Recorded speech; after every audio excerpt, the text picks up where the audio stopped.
સુરેન્દ્રનગર જિલ્લાના સુપ્રસિદ્ધ યાત્રાધામ ચોટીલા ખાતે આવેલ ચામુંડા માતાજીના ચૈત્રી પૂનમે દર્શન કરવાનું અનેરું મહત્વ છે.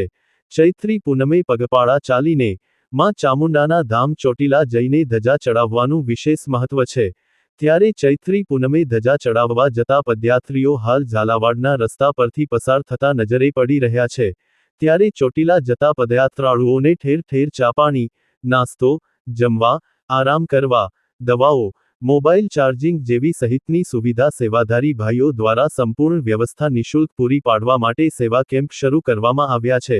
ત્યારે વિરમગામ લખતર સુરેન્દ્રનગર હાઈવે ઉપર છેલ્લા 2 દિવસથી ચોટીલા પગપાળા જતા પદયાત્રીઓનું ઘોડાપૂર ઉમટ્યું છે.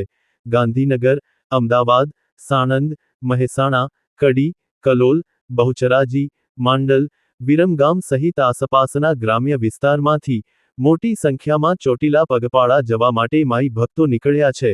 સૌરાષ્ટ્રના મુખ્ય પ્રવેશદ્વાર ગણાતા લખતર તાલુકાના વિઠ્ઠલગઢ, છારદ, ઓળક, કડુ, ગેથળા હનુમાન મંદિર, લખતર એસઆર પંપ, જમર સહિતના અનેક સ્થળો ઉપર સેવા કેમ્પો ધમધમી ઉઠ્યા છે. ઠેર ઠેર સેવા કેમ્પનું આયોજન કરવામાં આવતા દરરોજ મોટી સંખ્યામાં ચોટીલા જતા પદયાત્રીઓ આ સેવાનો લાભ લઈ રહ્યા છે.